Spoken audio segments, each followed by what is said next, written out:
Appropriate force کے استعمال کا تذکرہ کروں، اور دوسری جانب ہمارے کچھ دوستوں نے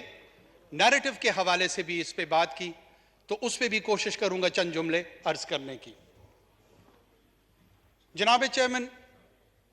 ٹیررزم ایک نان سٹیٹ ایکٹرز کے تحت ایک نان سٹیٹ وارفیئر کا حصہ ہے۔ میرے خیال میں ہم ابھی تک اس جنگ کی نیچر جو ہے اس کو ایٹ ٹائمز سمجھنے میں قاصر نظر آ رہے ہیں، چاہے وہ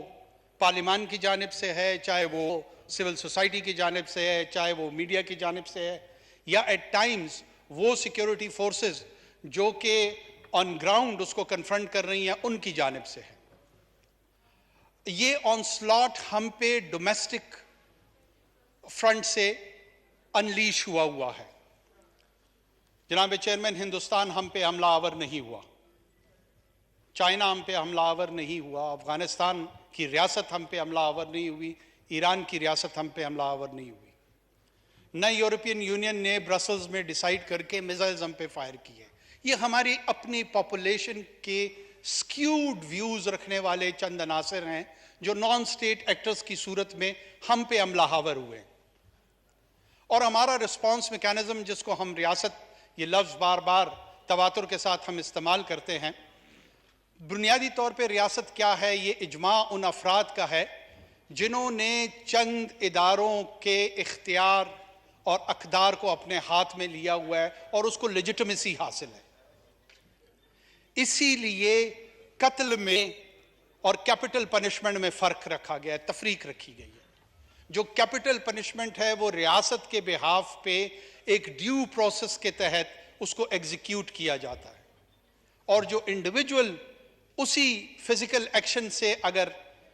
اس قسم کا کانسیکوینس سامنے لے کر آتا ہے تو اسے ہم قتل گردانتے ہیں۔ اس رسپانس میکانزم میں ہمارے پاس سول لا انفورسمنٹ ایجنسیز تھی اور ہمارے پاس ایک کنونشنل ملٹری تھی۔ جناب اسپیکر، کنونشنل ملٹری کی ٹریننگ جو برٹش کلونیل لیگسی کے تحت 200 سال سے ہمارے پاس ملی اور پوسٹ انڈیپینڈنس 70 سال ہم نے اسے گروم کیا، وہ یوزولی کنونشنل وارفیئر کی تیاری میں تھی۔ وہ ٹیررزم کی تیاری میں ہم نے ان کو ان ٹرمز آف کیپیسٹی بلڈنگ اور ٹریننگ کبھی نہ رکھا نہ سمجھا۔ جب یہ تھریٹ ہمارے سامنے آیا تو military was morphed into a counter terrorism force, اور جو سٹاپ گیپ ارینجمنٹ تھا ہم نے رسپانس یہ دیا 9/11 کے بعد کہ کاؤنٹر اس کو ملٹری کرے گی in terms of kinetics, in terms of the application of the force, without realizing کہ باقی دنیا کے جو تجربات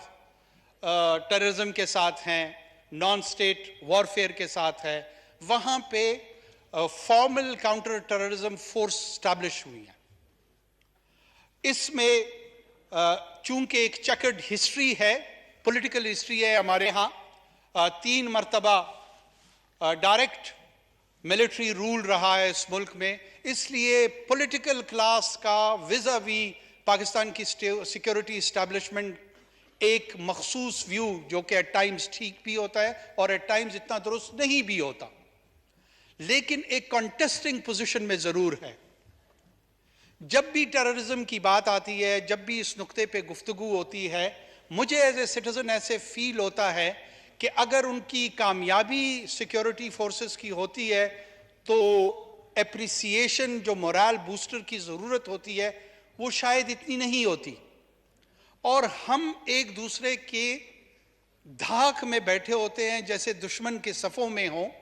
اور جو ہی ان کے ہاں کوئی کمی، کوئی ڈیفیشنسی جو کہ ہر جنگ کا حصہ ہوتا ہے، وہ اگر سامنے آئے، ایگزبٹ ہو، تو وی گلاٹ اوور دیٹ۔ ہم اسے کنسٹرکٹیو انگیجمنٹ کی بجائے، کنسٹرکٹیو کرٹیسزم کی بجائے ایٹ ٹائمز ہم اس سے انگریزی میں گلاٹ اوور ہی کہتے ہیں، اور مستفید تو خیر اس کی اردو نہیں ہوگی، لیکن ایک روحانی مسرت اس سے حاصل کرتے ہیں۔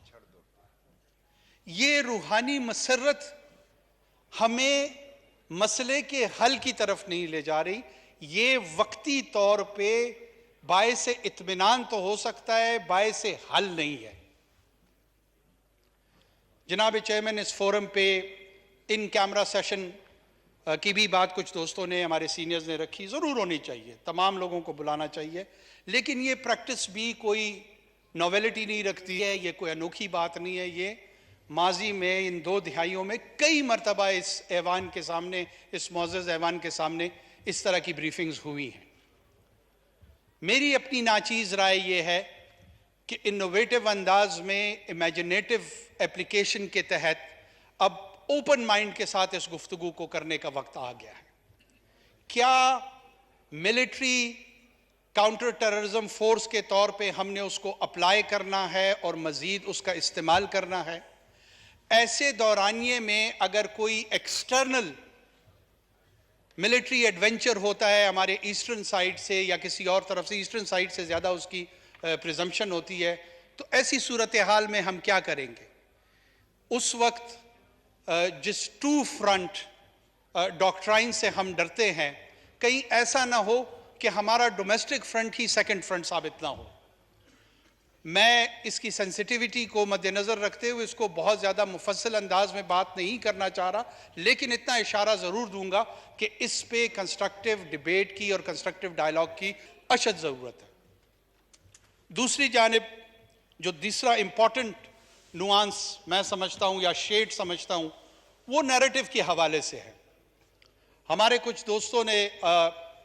کل یہ کہا کہ جو مذہب کے ریپریزنٹیٹو ہیں، جو نیریٹو مدارس میں پڑھایا جاتا ہے، بتایا جاتا ہے، وہ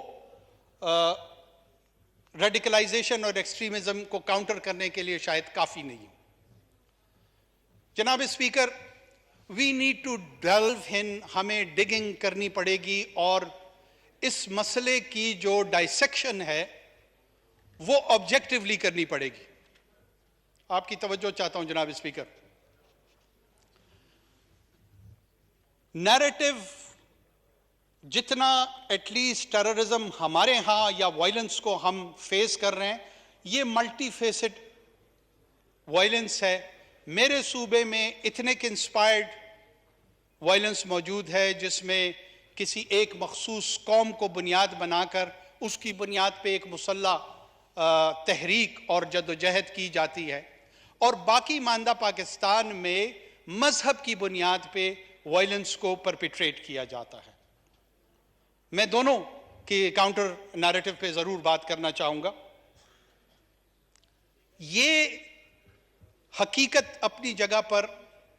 میرے خیال میں اسٹیبلشڈ ہے کہ جو لوگ ریلیجس انسپائرڈ وائلنس میں استعمال ہوتے ہیں، ان کے پاس مین سٹریم مذہب کی سند نہیں ہے۔ جو مین سٹریم سنی اور شیعہ اسلام ہے، حوزہ نجف جو کہ اہل تشیع میں